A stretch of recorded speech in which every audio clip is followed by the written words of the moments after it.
हरियाणा विधानसभा भवन में 2 दिवसीय प्रबोधन कार्यक्रम का आयोजन किया गया। लोकसभा अध्यक्ष ओम बिरला जनता को संबोधित कर रहे हैं। क्या कुछ कह रहे हैं, सुनवा देते हैं आपको।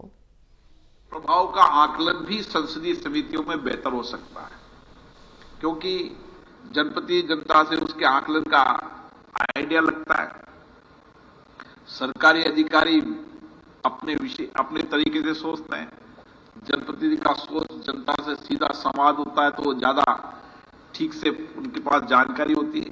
इसलिए कोशिश ये करना चाहिए कि संसदीय समितियों में बजट के बाद उनके उपयोग ठीक से हुआ नहीं हुआ, उनकी किस क्षेत्र के अंदर बजट आवंटन से ज्यादा अच्छा इम्पैक्ट पड़ा, प्रभाव पड़ा, उसका आकलन का भी प्रयास इन विधानसभा की समितियों से करने का प्रयास करना चाहिए।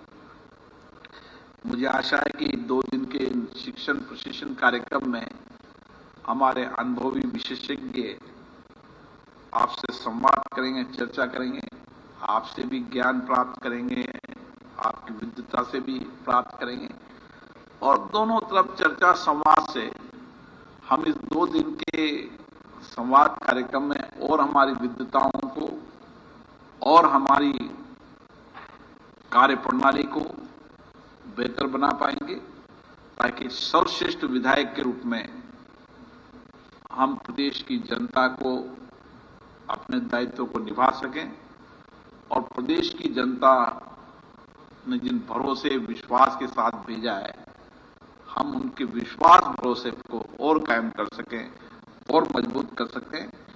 आपके इस भरोसे विश्वास से जनता में लोकतंत्र और सशक्त होगा, जनता के प्रति लोगों का विश्वास भरोसा बढ़ेगा, क्योंकि आपको बहुत विश्वास के साथ चुनकर भेजा है।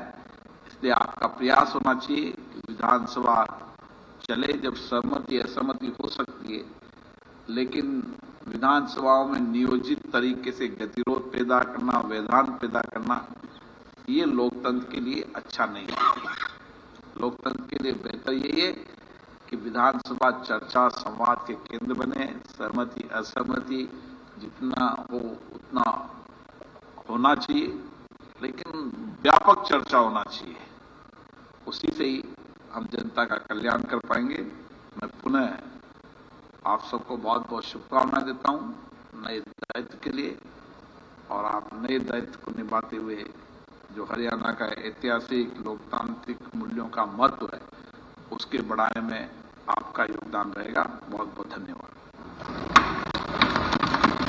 बहुत बहुत धन्यवाद मान्यवर। निश्चित रूप से सीखने की कोई उम्र नहीं होती, और सीखने का पहला कदम है शिक्षण, और ज्ञान और अनुभव को उन्नत करने का कदम है प्रशिक्षण। मान्यवर, मैं आपको जरूर बताना चाहूंगी कि इस 2 दिवसीय प्रबोधन कार्यक्रम में जिन जिन विषयों पर फोकस किया जाएगा, वो विषय हैं प्रभावी विधायक कैसे बने, सदस्यों को क्या करना चाहिए और क्या नहीं करना चाहिए, विधानमंडलों में प्रश्नों और अन्य साधनों के माध्यम से कार्यपालिका की जवाबदेही, समिति प्रणाली, संसदीय लोकतंत्र का प्रतिबिंब, विधायी अनुभव पर संबोधन, भारतीय संसद और हरियाणा विधानसभा में विधायी और वित्तीय कार्य, विधायी प्रक्रियाओं में मंत्रियों की भूमिका, संसदीय विशेषाधिकार, राष्ट्रीय ई विधान एप्लीकेशन के संबंध में संक्षिप्त जानकारी हेतु सत्र, और इसी के साथ समापन सत्र की अध्यक्षता करेंगे श्री हरिवंश जी, माननीय उपसभापति राज्यसभा। इन सभी विषयों पर इस प्रबोधन कार्यक्रम में फोकस किया जाएगा। और अब कहते हैं कि हर आयोजन की सफलता उसके समापन में निहित होती है। इस गरिमामयी अवसर पर हरियाणा विधानसभा के माननीय उपाध्यक्ष डॉक्टर कृष्णलाल मिड्ढा जी से सादर अनुरोध, कृपया धन्यवाद ज्ञापन प्रस्तुत करें। हरियाणा विधानसभा प्रबोधन कार्यक्रम में उपस्थित माननीय लोकसभा अध्यक्ष श्री ओम बिरला साहब, माननीय मुख्यमंत्री हरियाणा श्री नायब सिंह जी, आदरणीय हरियाणा विधानसभा के अध्यक्ष श्री हरिंद्र कल्याण जी, उत्तर प्रदेश विधानसभा के अध्यक्ष महाना साहब, और माननीय बीबी बत्रा साहब, और माननीय पूर्व अध्यक्ष